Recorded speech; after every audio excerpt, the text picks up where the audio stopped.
हम मल्टीविटामिन्स नहीं लेना चाहते, तो फिर हम ऐसा क्या लें कि वो सारी अफादियत जो कि मल्टीविटामिन्स में होती है हमें साथ ही साथ मिल जाए। अस्सलाम वालेकुम, डॉक्टर आयशा अब्बास आज आपकी खिदमत में, और हम आपको बताएंगे वो वाली मल्टीविटामिन्स के बजाय आप उस खुराक का इस्तेमाल करते हुए आपको फ़ायदा वही मिलेगा।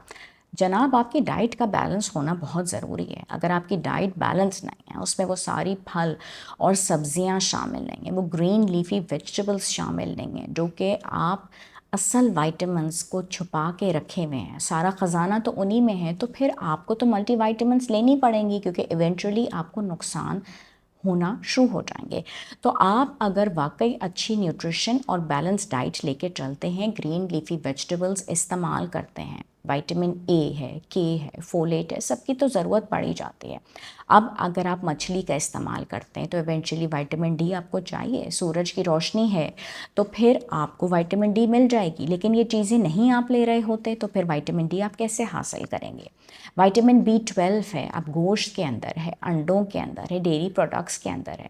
आयरन आपको रेड मीट के अंदर मिल जाएगा, पोल्ट्री में मिल जाएगा, एग्स में मिल जाएगा, कैल्शियम आपको डेयरी में मिल जाएगा, ग्रीन लीफी वेजिटेबल्स में मिल जाएगा, फोर्टिफाइड फूड्स में मिल जाएगा, ओमेगा 3 फैटी एसिड्स जो हैं आपको फैटी फिश के अंदर भी मिल जाएंगे, फ्लैक्स सीड्स में भी मिल जाएंगे, वॉलनट्स में भी मिल जाएंगे।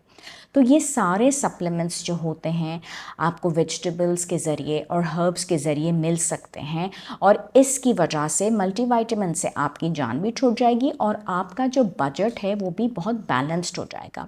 लेग्यूम्स हैं, लेंटल्स हैं, अब चिकपीज़ हैं तो आपको ये प्रोटीन्स भी दे रहे होते हैं, नट्स हैं, सीड्स हैं, अब सनफ्लावर सीड्स हैं वो आपको विटामिन ई पहुंचाएंगे। तो इम्पॉर्टेंट बात यह कि अगर आप बिल्कुल घर के अंदर बैठे में सूरज की रोशनी आप हासिल नहीं कर रहे तो फिर ऑफ कोर्स आपको विटामिन डी का सप्लीमेंट लेना पड़ता है, वरना उसके नुकसानात हो जाते हैं।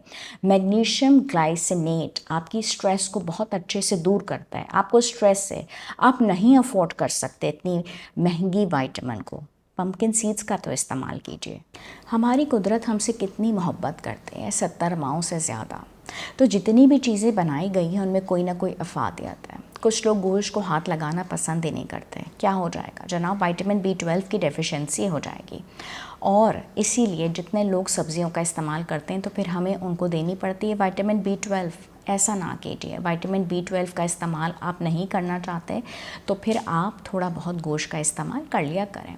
दूसरी बात इम्पॉर्टेंट ये है कि बहुत सारी फ़ैट सॉल्युबल विटामिन्स होती हैं A, D, E के, उनको पेयर अप कर लीजिए, हेल्दी फ़ैट्स का इस्तेमाल कर लें तो वो उसकी एब्जॉर्प्शन को बूस्ट अप कर लेंगी और आपके लिए बेहतर हो जाएगा बहुत ज़्यादा। अब विंटर्स के अंदर बाहर निकलना नहीं होता तो विटामिन डी जो है उसकी खुराक को थोड़ा सा आप बेहतर कर लीजिए। मैग्नीशियम का इस्तेमाल रात में कर लीजिए तो आपकी नींद और स्ट्रेस लेवल्स दोनों बेहतर हो जाएंगे, और इस तरीके से आप इन सारी विटामिन से फ़ायदा उठा सकते हैं। इम्पोर्टेंट बात यह है कि कुछ लोग विटामिन्स का वाकई इस्तेमाल करना बेहतर समझते हैं, लेकिन बात यह कि अननेसेसरीली नहीं भी करना चाहिए। अब सिंथेटिक फोलिक एसिड जो होती है वो आपका जो मेटाबॉलिक सारा सिस्टम होता है वो मेटाबोलाइज भी सही तरीके से नहीं करती, और इस वजह से आपको उससे फ़ायदा नहीं हो पाता। और इसी तरीके से आयरन और कैल्शियम जो होता है वो विदाउट नीड अगर आप ले रहे होते हैं तो वो आपके जिंक की एब्जॉर्प्शन को और कॉपर की एब्जॉर्प्शन को दोनों के अंदर जो होती है वो खलल डाल देती है, और आप बिला वजह उसका इस्तेमाल कर रहे हैं जबकि आपकी ज़रूरत ही नहीं है। तो सप्लीमेंट्स आपकी ज़रूरत तब होती हैं आपकी बॉडी को सपोर्ट देने के लिए, लेकिन अगर आपकी डाइट भी बैलेंस्ड है, खुराक भी बैलेंस्ड है तो जनाब आपको ज़रूरत ही नहीं है।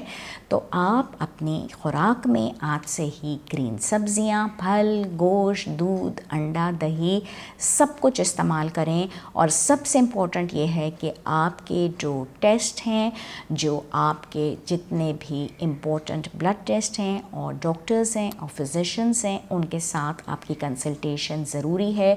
बिला वजह कोई भी आपकी विटामिन का इस्तेमाल जैसे कि फोलिक एसिड का ना इस्तेमाल हो रहा हो जो कि पुअरली आपके मेटाबोलाइज हो रही हो, और उसके बजाय आप दालों का इस्तेमाल कर लें। शुक्रिया एंड अल्लाह हाफ़िज़।